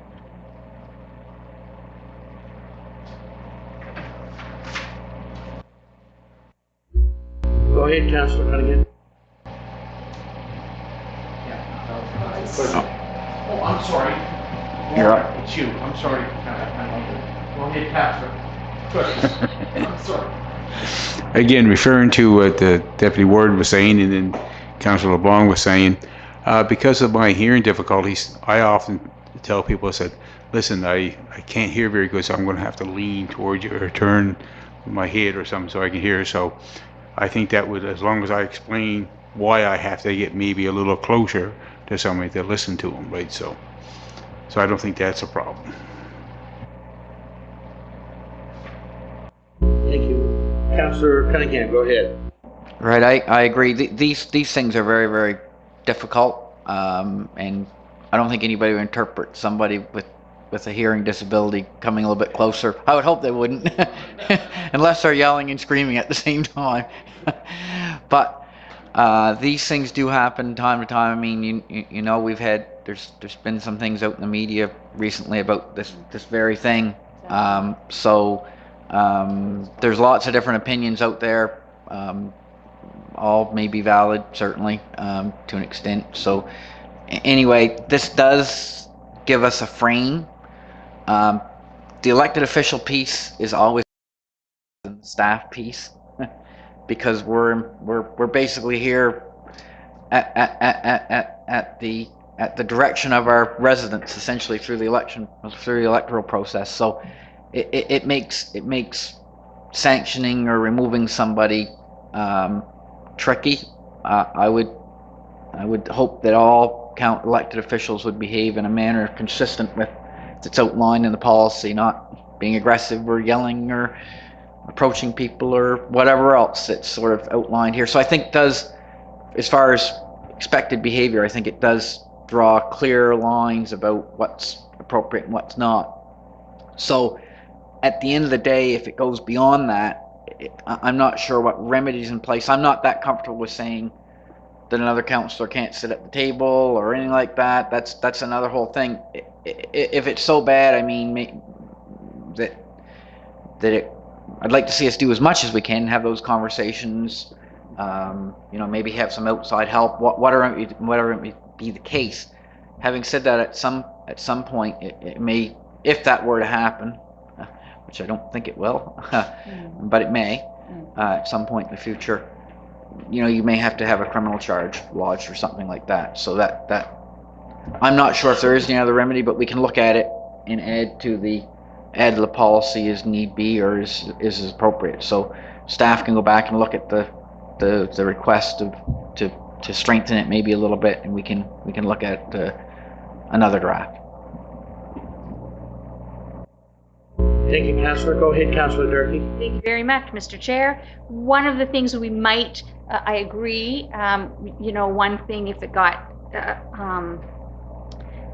don't want to say bad because that's not a good term to use, but extremely uncomfortable, then yes, criminal charges can be pressed, but there's also a situation where you could take it to human rights, and maybe that's something that, I know that anybody can do that, so we might want to include that if it's fitting.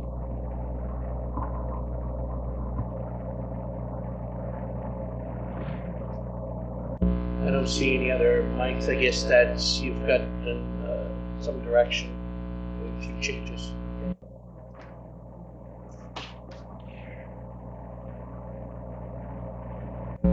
.2.2 Smoke-Free Place Policy, SFP 858-19 new. Go ahead. Thank you, Mr. Chairman. So this is a draft policy that has come out of the body of work we spent most of last summer and fall on, and Council's direction was to defer to provincial and federal legislation around smoke-free places. So the policy draft you have in front of you basically is drafted with that direction in mind, and I'm open to questions.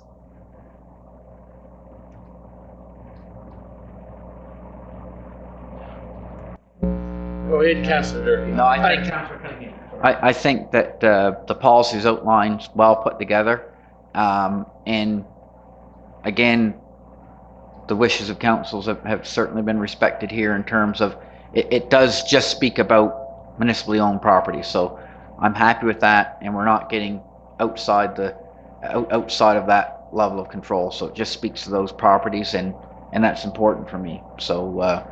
Because I think whatever legislation we put in place in terms of a bylaw, or policy rather, I think we need to have some ability to enforce it to an extent. And so this is just in the Goldilocks zone in the sense that it's not too big and not too small. It's just the right type of policy. So there you go.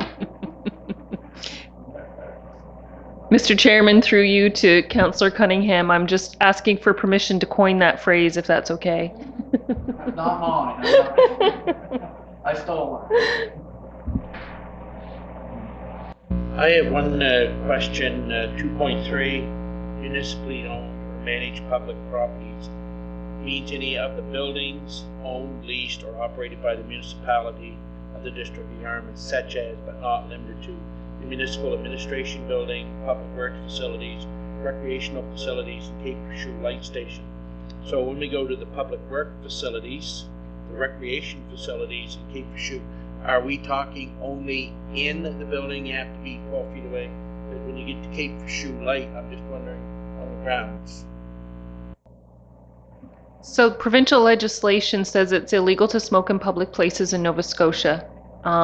So that's our property, and we would do an enforcement activity. So when you come through the metal gate at the driveway, you're on Cape Pursuit. So from that point all the way to the very tip of the Leif Erikson Trail, all that land and all those buildings, smoking will be prohibited.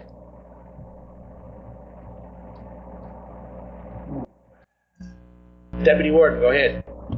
So is there going to be any designated smoking areas, or is there going to be a complete and total ban as per this policy? Right now, this policy calls for a total ban. Cape Pursuit is a workspace for municipal employees, and they have the right to a smoke-free workplace. I've got to say this, and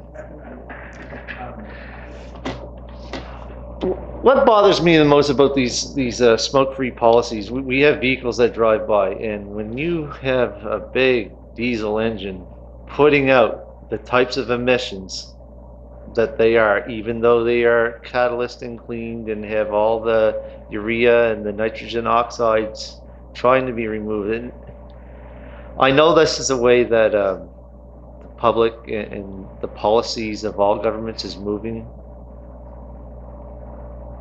I'm uncomfortable. I do realize that this has to be done. However, smoking is not an illegal activity in Nova Scotia as of yet, because the government obviously sells the darn things. We are being not necessarily forced, but we're moved by other provincial and federal policies in regards to no smoking areas. I know the reason why we're doing this. If we're going to ban smoking, why don't we just ask the provincial and federal governments to ban cigarettes, to be quite honest. So, Mr. Chair, I can speak to why we're including, this policy speaks to all types of smoking, including tobacco and cannabis, and vaping. If you remember our discussion early on last summer, we were endeavoring to find a mechanism to differentiate between tobacco smoking and cannabis smoking and or vaping.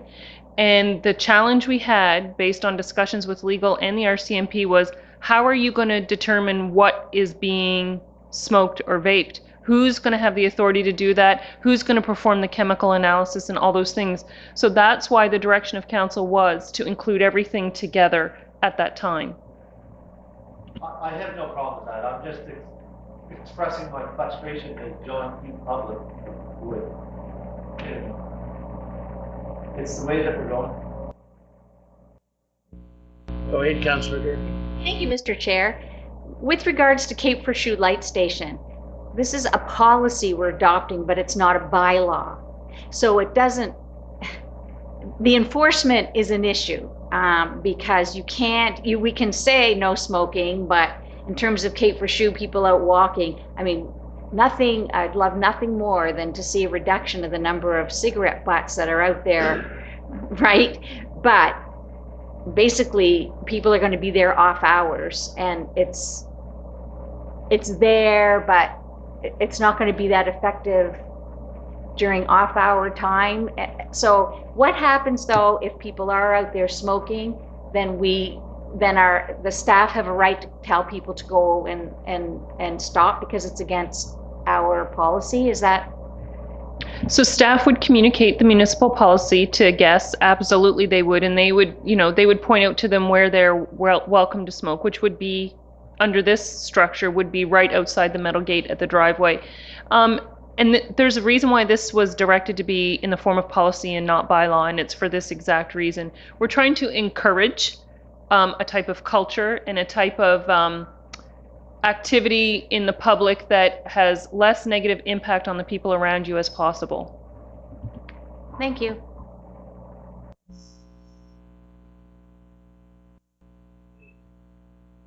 Councillor Cunningham. So right, and that's why it's. I would agree that the policy is the right place to put it. I mean, if somebody's, I mean, it's only practical if somebody's way out on the end alone and they have a smoke. I'm not saying that's not what the policy says they should be doing. I'm not saying they should be doing that.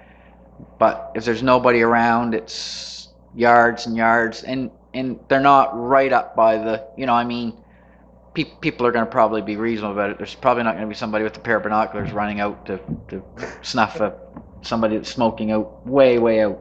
But it's the nuisance piece. If somebody's up trying to enjoy, you know, if they're on the deck having a meal, there's no smoking there, right, clearly. So again, the policy generally is good. I don't think it will cause everybody to stop smoking everywhere on the property, but again, generally speaking, it's something we don't want. It's a deterrent. Yeah. And so it will I think it will cut down on a lot of the issues, and we'll be clear about what we want out there. If somebody's coming every day and lighting up a cigarette 10 days in a row in a place that's really bothersome for people and there's a lot of complaints, I'm sure we'll have to act on it, but you know, in another way. So anyway, good. I'm pleased with the policy. Councillor LeBlanc. In my barber's chair, I had an ashtray, and people used to come there and they'd say, "Oh, we can smoke here." I'd say, "No, you can't smoke." "Well, why do you have an ashtray?" If you have one, it's to put it out. And what I'm saying that for at Cape for Show on Leif Erikson or anywheres, you can put ashtray or post with an ashtray in it and say, "This is not for you to smoke, but if you have one going, put it out." They might get the message. Councillor Cushion, go ahead. Thank you, Mr. Chair. I'm assuming that all these areas that belong to the municipality of Yarmouth will be well signed, saying, expressing the concern that no smoking permitted on this property or on the. Okay, that's all we can do.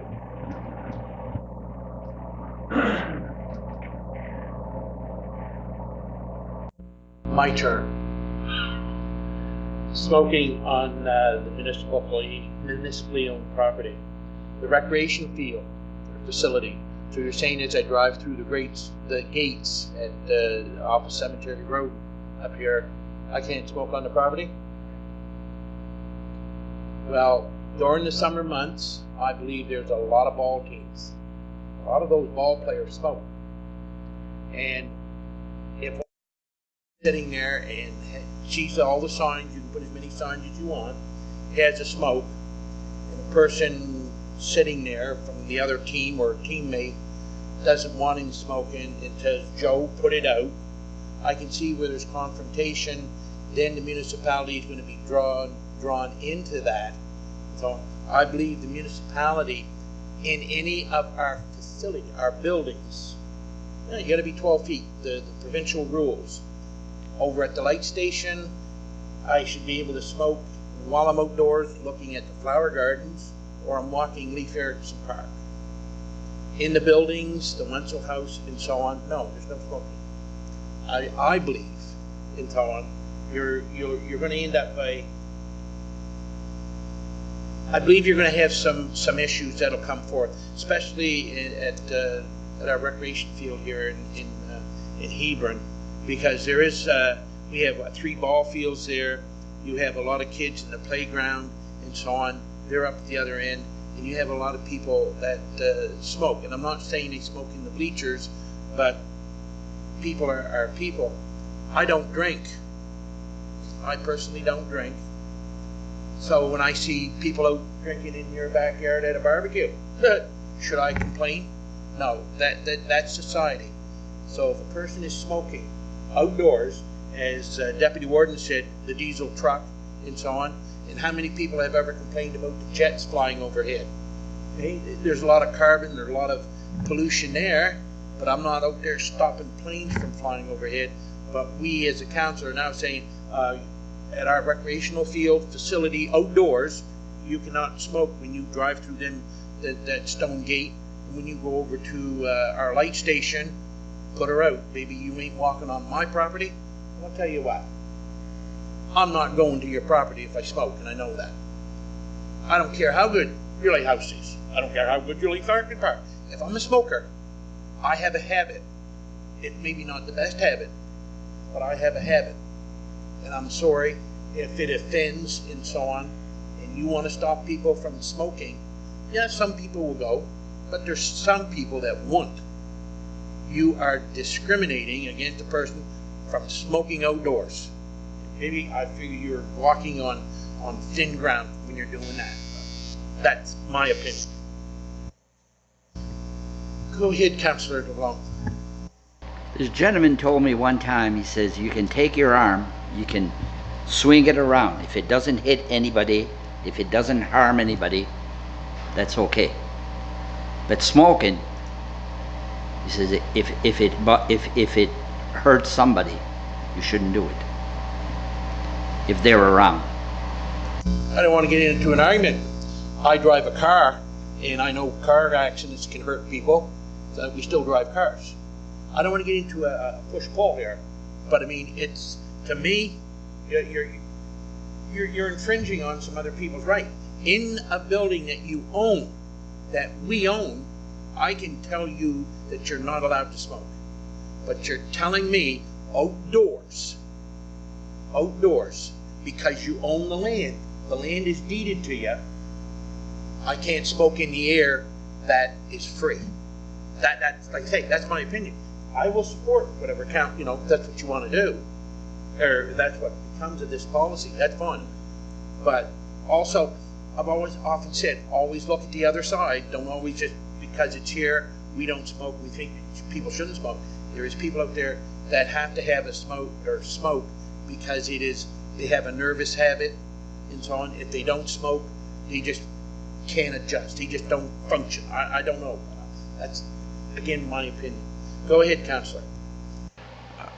I hear what you're saying, and I do agree with you to a point, but I do believe we need to have a policy of no smoking on our properties.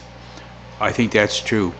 Unfortunately, our society has got so sensitive now that if you're afraid you're going to offend somebody, by, in your case, having a cigarette. And I hope we don't get to that point where we're getting oversensitive to some people's needs and whatnot. We'll have a policy in place, but it's just like perhaps we use the situation of ball games that some of the players are probably drinking something other than water. So, we have a policy of no drinking on our properties, do we not? Right? So, but probably if you start looking through some kit bags, you would find something other than water, right? But I'm just saying, as long as we have a policy in place and the people don't get too oversensitive, I think we're okay. Good point. That's a good point. Okay, so we have direction. Okay. Mr. Chairman, so we'll just need consensus to move it forward to council for ratification. Oh, I'm sorry. Yes, I'm sorry. No. we move it to council for ratification. Thank you, Councillor. Then it says 6.2.3 Water Supply Upgrade Lending Program Bylaw W 1028-17 revision. Thank you, Mr. Chairman. So this is a bylaw that I had let council know I'd be bringing back before you. So as you're aware, last year was our first season where we had this lending program in place to assist property owners who had a water shortage. After the season passed, the finance team and myself and the Director of Corporate Service sat down and we took a look at how did the application of the bylaw go, and we found a few weaknesses. Largely, those weaknesses are in two areas. One is we didn't have an annual cap on the amount of money municipal council would release in the form of loans. So that's a bit of a financial risk. And the other piece was just around tightening up the types of equipment that would be approved, and if we would allow anything to be approved in a loan agreement after the money was spent and the equipment was bought. So the items that are highlighted in yellow are the items that we're proposing form the amendments to the bylaw. Has everybody had an opportunity to digest the amendments? Because those areas that I brought forward, they impact language all the way through the bylaw.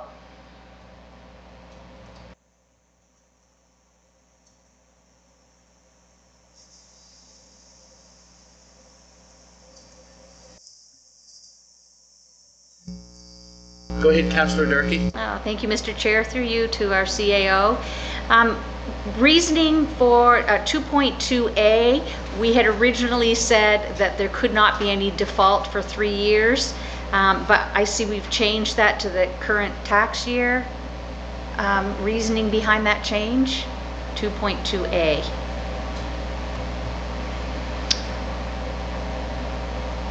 So what could happen is a property could be a qualifying property for tax sale, and it could actually even go to tax sale and be redeemed, and then that property owner could apply for a loan to council. And under the old language, we wouldn't have a mechanism to say you don't qualify. The new language basically tightens it up so that the people that the municipality are lending money to are the people who keep their property taxes up to current date. Okay, thank you.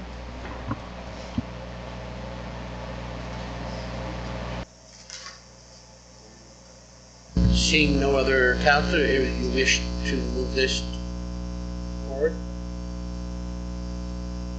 So that would be the right.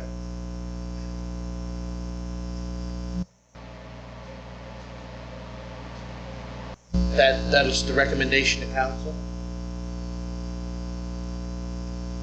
Go ahead, Deputy Warden. Mr. Chair, I'm still trying to absorb what Councillor Durkee asked. Is no taxes, rates, or charges owing that are older than the current tax year.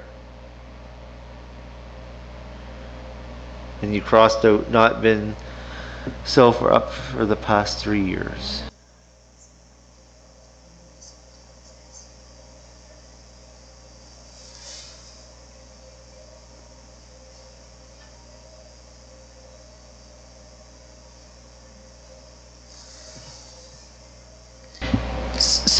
So if the way we applied the bylaw last year, we would look back over 3 years, and if there was any default which would trigger the tax sale process, then the property might not be eligible or might be eligible. So what we're suggesting is for financial stewardship issues is that we look at the current tax year. So we did a billing in June of 2018. If somebody was to apply in May of 2019 and that amount was still owing, they wouldn't be disqualified. But if they applied in July and the 2018 is still owing, it would disqualify them until they paid that bill.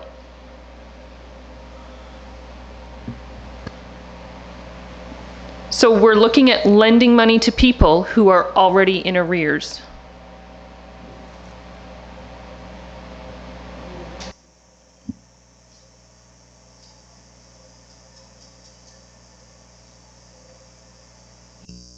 Go ahead, Councillor Durkee. So just for confirmation, we are not lending to people who are in arrears, period?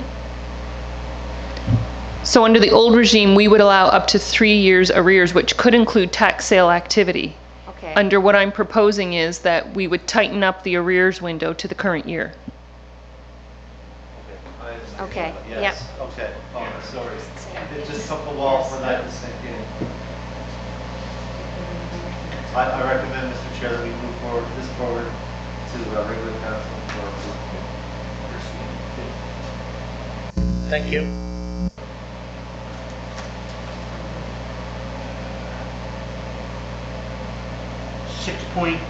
Letter from the 6.3, letter from the Yarmouth County Mutual Aid Association to the Director of Fire Services of Nova Scotia. And this says the Deputy Warden under it. Thank you very much, Mr. Chair. This was written up on behalf of the Yarmouth County Mutual Aid Society. Jason Sonier, there was something that was brought up in that meeting about local fire departments doing a lot of work of the ambulance service. This is just for council's information. No actions required at this time, but I just wanted to make sure that you were all aware of issues that are going on within the fire departments of a municipality, and you may or may not have requests from them directly in this regards. I do believe Art Rose was supposed to present today, but they backed out, and I don't know if that presentation had anything to do with this. But any correspondence that I have in regards to Mutual Aid Association in the municipality of Yarmouth, I'll be bringing that forward because I'll be attending that meeting on a regular basis from here on in as a ad hoc resident, I guess. Not necessarily on council's behalf, that's for sure. Thank you, Mr. Chair. Go ahead, Councillor. I reviewed the letter and essentially it's talking about emergency response times and that type of thing, and the fire services are probably providing that more often than they really would may like. Essentially, that's in a nutshell, that's what it's talking about. But and having said that, this is good information to have, to know there may be an issue there. Probably John is right, probably it was going to be part of the presentation and this type of thing.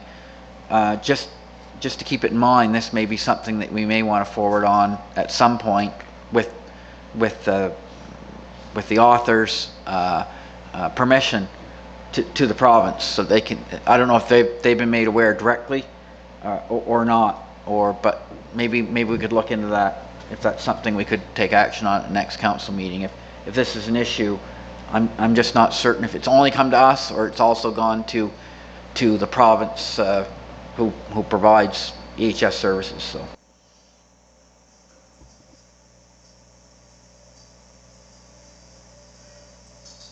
Was there any further discussion on that topic?